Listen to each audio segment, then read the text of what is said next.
Welcome back to ResearchWorks podcast, another part of our conference series, and we're here at the pre-conference workshop in Maulbronn. And I'm very excited because we've finally teed up a time. We've been talking about doing this for a little while. I have here Professor or Dr. Ortibus from KU Leuven, but that's your academic title. Do you mind sharing with everyone exactly what it is that you do?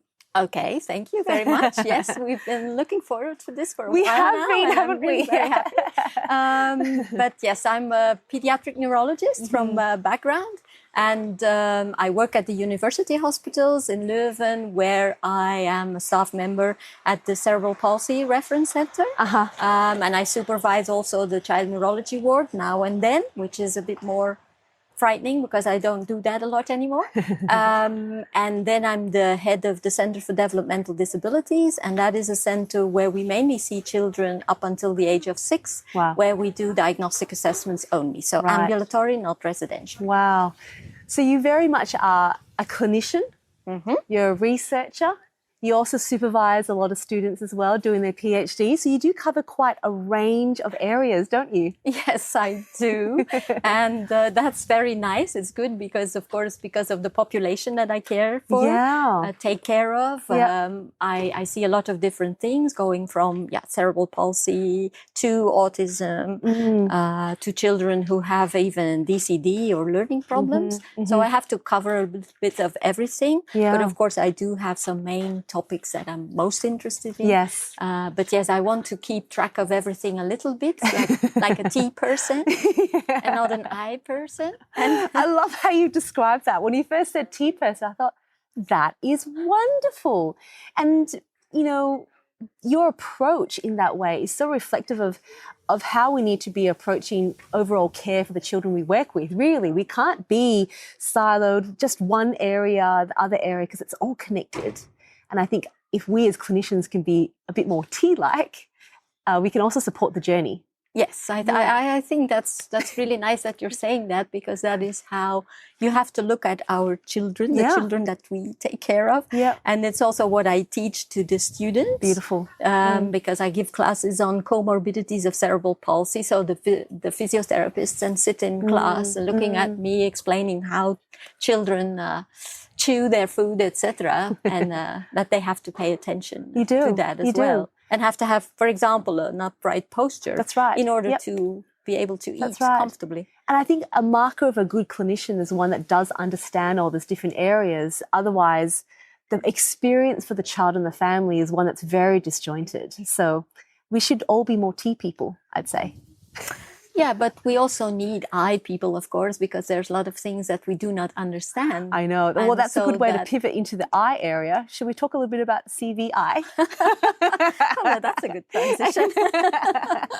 Well, when I hear your name, I hear and think about a lot of different areas, but CVI is one of the ones that come to my mind. And I always go, I need to talk to you about CVI because it's an area that I know at university I learned about, and until you become a clinician, you realise the perspective that the children might be having, that you realise how important it is. So can you help us go back to basics? When it comes to CVI, what is it and why is it important for us to know about it? Okay. So let's talk about the beginning in the 90s, where it was discovered, let's say, where some smart people like Giovanni Cioni did the first publications on it, and then it spread around Europe a little bit. But actually, it's about your brain not being able to perceive things as they are, in short. So it's mainly a condition that appears in children who have a brain lesion or a brain altered brain, not necessarily that you see a lesion on the structural scan, because we've been talking about genetic conditions, etc. But also there, over time, we have discovered that a lot of children, even children, for example, with Down syndrome, also suffer from aspects of CVI. Right. Because what is very specific about CVI is that it is, just like cerebral palsy, a very heterogeneous condition. If you think that 40% at least of our brain is constantly busy observing and interpreting what we see, then you can understand that when you have a lesion in one part or in another part of the brain, that you can have many different things. Right, It's not as if an adult where your brain is already formed and you have all the abilities, and then you lose something specifically. Like, for example, you have a motion area in your head, and when you have a little infarction there, you will not be able to see motion, but you can still see all the rest. And that's not what we have in children, where we often have more of a bunch of symptoms, and also a very diffuse picture that is not always so easy to disentangle also from all the other things, all the other comorbidities that they have. So why is it important for us to understand CVI then for these, and for some of these children, because they are children, they've never experienced, not like an acquired condition where they've never experienced what vision might be like. How do we know it's there? That's also very good, because I have examples of children who were 10 years of age in which we still discovered that they had even just a hemifield loss. Wow. They are so used to it and adapted to it that we had never seen it. And all of a sudden they decompensate. So it's very important to detect it early, because it, of course, has an effect on how you observe the world, how you learn, because we use our vision to learn, which doesn't mean that children who do not have vision cannot learn, but they learn much more slowly. So if we detect it very early on, and let's say from infancy in some of our children, if we can, if we are alert to the potential causes, if they have a brain injury, if they have a genetic condition, you actually should always think about it. Okay. And potentially do screening. I know that is a very how would I say that in English? A very difficult term in the sense that there's lots of discussions about it, whether you can screen, but at least you need to be alert to the potential symptoms. And when children grow older, it's of course much more easy. If you are a 3-year-old in Belgium going to a kindergarten for the first time, and you gradually learn to look in books and describe everything you see, that's sometimes the first moment that you see it, because one of the aspects is that you can, for example, see an apple in 3D, but if you see it in 2D on a little booklet, you don't recognize it anymore. Okay. Or if in reality we can discern a tomato from an apple, because we see that the contours are different, the peel is different, and there's that little tiny thing that sticks out, and that's different in an apple and a tomato. And that's what children with CVI, for example, do not perceive. But that's specifically when we're talking about, if I can still use the word, ventral stream. When we're talking about those types of deficiencies in cerebral visual impairment. Because, as I said, you can have a very heterogeneous picture where it's also about visuospatial disabilities, difficulties to navigate in the environment, but also difficulties to navigate in a very busy, crowded picture, where you see the elements and by naming them one by one, realize that mom is doing the dishes and the children are, in the meantime, stealing a cookie from the drawer, for example. Yeah, that's a good point. That's a really interesting way of thinking about it, because I suppose if we can detect it earlier and know it is earlier, we can think about interventions. Otherwise, it is by a process of discovery as they get older where their difficulties might become more apparent, which is quite challenging, I imagine, then to support them. Is there an element of relearning in a way? Well, there's not much evidence about intervention. Okay. From experience, I know that children can learn. I mean, even when they are older and you teach them strategies to, for example, solve a puzzle. I mean, I won't say that it cures, of course, but they have ways to compensate and circumvent their difficulties. But like, for example, this afternoon, I will be also talking about the games that we developed specifically for visual perceptual training. And there we did prove that it works. Right. As long as you work on the specific elements that they are deficient in. Okay. Because you have different visual perceptual abilities and difficulties like object recognition or visuospatial, looking in a cluttered environment. Okay. motion also. And if you can work on them more specifically, then there is proof that you can probably move forward faster. A bit more targeted. Than when you, yes, targeted intervention, than when you would do just general training. I see. Because otherwise, like you said, because it's so heterogeneous, you just go CVI. Yes. So and the elements you're talking about there, that's part of the assessment, I imagine, then, to understand the components of it. Do you mind just going to the assessment part for us? Because I feel like that's the biggest mystery sometimes of what is part of it. What is... Well, that's what we do not always agree on. And I think that's why we are writing the EACD CVI guidelines, because that's specifically on assessment. And yes, I think the first part is that you send your child off to the ophthalmologist so that at least you know, does he have a problem with, for example, acuity? And if he has a problem, first correct it if you can with glasses. Are we saying we should do this with every child that is diagnosed, or we with look at every child with a factors? Developmental disability? Actually, you should do ophthalmology. Okay. It gives you clues to the diagnosis, but it also gives you clues to how a child, his visual function is. I see. Okay. And then you go over to your neuropsychological assessment. Okay. And it's also important to do a cognitive assessment, a motor assessment, a visuomotor assessment. Okay. Because the cognitive assessment, for example, if a child is 6 years old but has a cognitive level of 3 years old, it's no use comparing the test results of the visual perceptual testing to a child of 6 years old. You have to compare it to his cognitive level. And there's, in the assessment, there's of course different things that you look at: objects, scene recognition, motion perception, coherence perception, which is related to that, local global. Okay.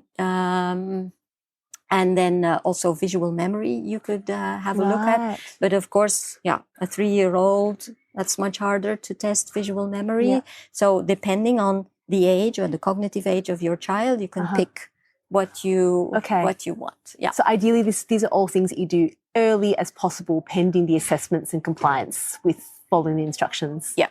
Sure. Yeah. Okay. Yep.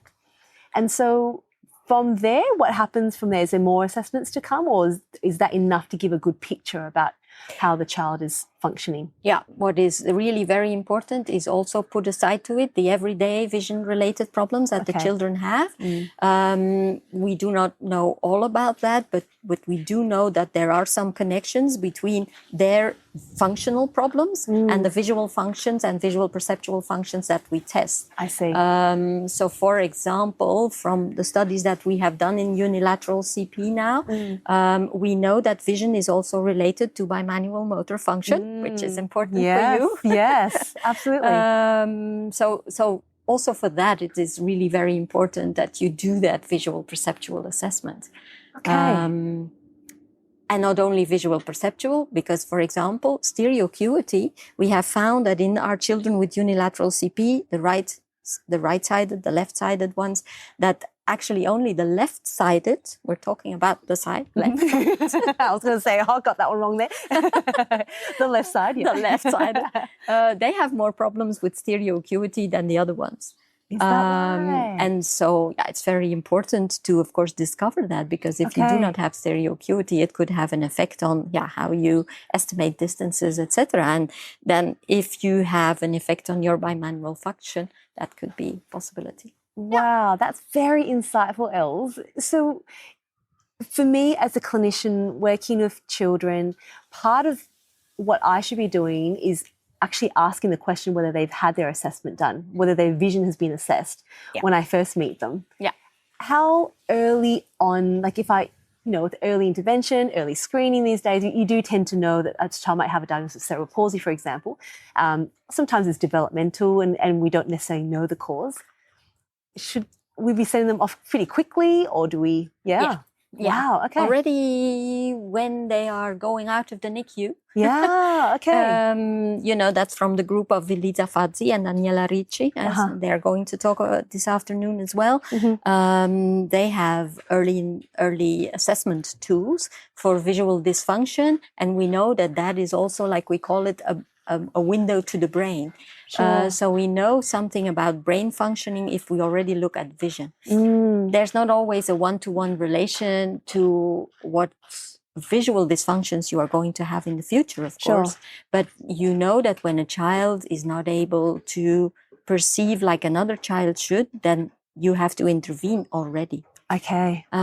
So from the moment that the children get out of the NICU, and then every 3 months, I'm just then the usual moments that we assess our preterms, for example, which is 4 months corrected age, and then 9 or 1 year. That should be points. Actually, you should follow up, because it's not when you did not see it at first that it cannot come up when the child gets older. I get it. So we have a lot of our cerebral palsy children who had never seen an ophthalmologist, where all of a sudden we see, oh, there is something with visual field, for example, and visual perceptual standardized assessment you can do from the age of 3. Okay. Because we have developed a few tools for assessment of visual perception. And we actually also developed it for children 24 months, but it hasn't been validated yet. We really struggle to find enough children, but it's really very fun to do. It's really fascinating, because as you say all that, I keep thinking, yes, what are the things we need to prioritize? Because there's no point at that point, not that there's no point, but the efficacy of interventions you might provide for bimanual functioning, exploration skills for play, you actually do need to know what their visual functioning might be first.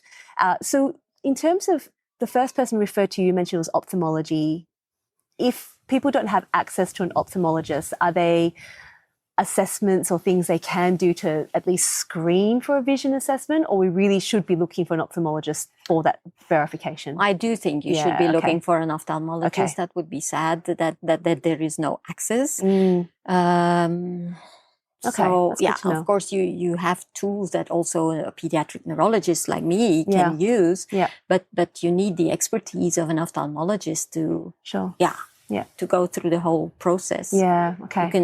You can screen maybe as a pediatric neurologist, but that's it. Yeah. And what you said there also made me reflect, we often think about children who are GMS level 4 and 5, CVI will be on our minds, but we need to be careful not to dismiss children of GMS level 1, 2, and 3 as well. Is that what we're saying here too? Yes, for sure. Wow. Because you can imagine that GMFCS 1, 2, the children with the unilateral cerebral palsy, they only have one-sided lesion. And there was a time in which we thought that CVI would not be a problem in those kids, but that's really not the case. I mean, do we know prevalence rates at the moment yet, or are we still trying to develop Well, we always in general say that children with cerebral palsy have at least 50% of CVI, but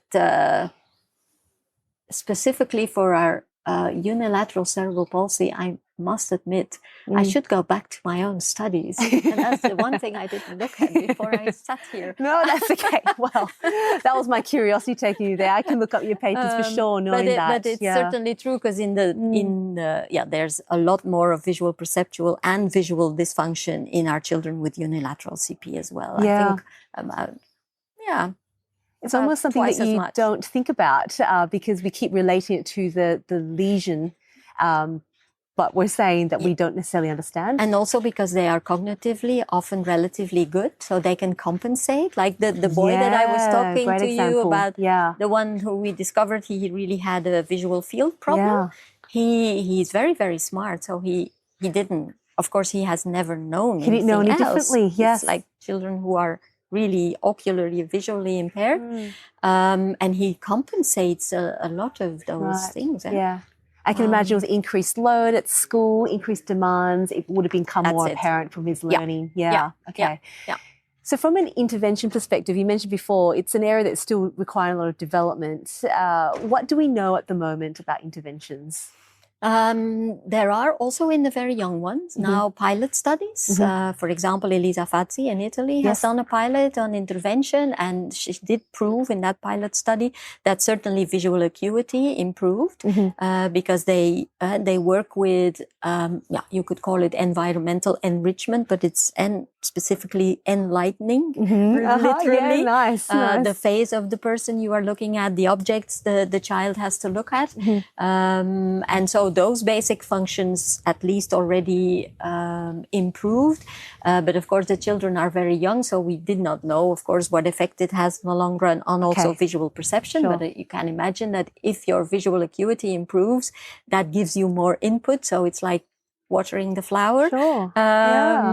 If you have more input, then you are more able to, of course, process all those visual stimuli. Although sometimes for a thalamus that is damaged, it could be an overload of information if it is damaged. And then, it could all of a sudden stop his filtering. And then we've had cases of children who actually go blind because they're so tired of looking and compensating all the time that all of a sudden they say, I don't see anything anymore. Wow. And the only way you can tell that it's thalamus is from neuroimaging? Is that the way that you would know of that involvement? It's something that you have to consider in every child. But of course, if you see that the thalamus is really damaged visibly on a structural scan, then you should really take it into account. Yeah. That graded input, visually the graded input. Yeah. But we were talking about intervention. Yes, meandered away into thalamus. Yes, that's okay. And so, actually we are now, Elisa Fadzi is the PI of a big European project, VIPSTAR, in which we will repeat the RCT that she did in about 100 children. So that's coming over the next year. So brilliant. We'll keep an eye on that one. For children between 0 and 3 years of age. So that will be very fascinating. Great.